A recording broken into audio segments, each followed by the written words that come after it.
আসসালামু আলাইকুম। স্বাগতম রহিমাইলা ব্লগে।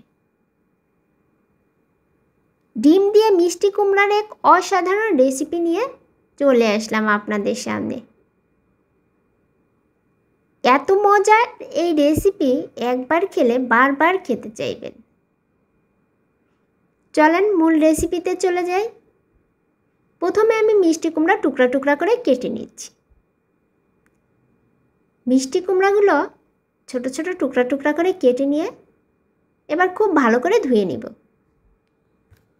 ভালো করে ধুয়ে আমি দুটো ডিম, পেঁয়াজ, মরিচ, হলুদ লবণ দিয়ে একসঙ্গে ভালো করে ফেটিয়ে নিচ্ছি।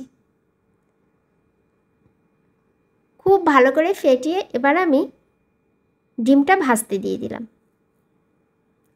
ডিম ভাজা হয়ে গেলে এই ডিম আমি ছোট ছোট পিস করে কেটে নিচ্ছি।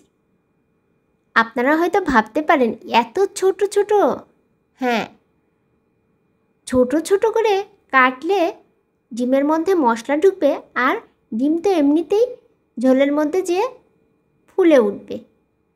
তারপরে গরম তেলের উপরে পেঁয়াজ লাল লাল করে ভেজে দিয়ে দিলাম বাটা সব মশলা, জিরা বাটা, আদা বাটা, রসুন বাটা, এলাচ বাটা, হলুদ, মরিচ গুঁড়া, পরিমাণ মতো লবণ, দারুচিনি, সব মশলা আমি খুব ভালো করে কষিয়ে মিষ্টি কুমড়াগুলো দিয়ে দিলাম। আজকে এই মিষ্টি কুমড়ার রেসিপিতে আমি মাংসের মশলা অ্যাড করেছি।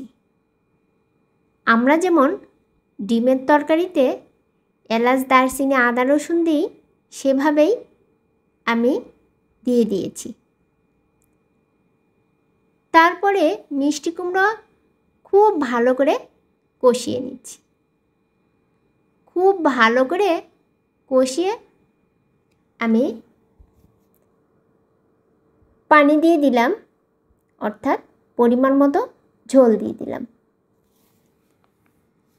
ঝোল দেওয়ার পরে এবার ঢাকনা দিয়ে ঢেকে আমি কিছুক্ষণ রান্না করে নিব।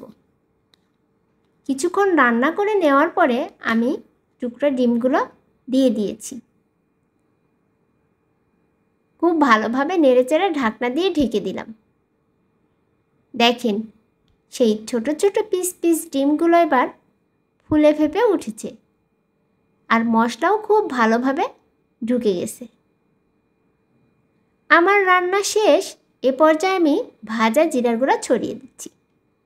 দেখতেই পাচ্ছেন কি সুন্দর কালার হয়েছে আর খেতেও অসাধারণ হয়েছে।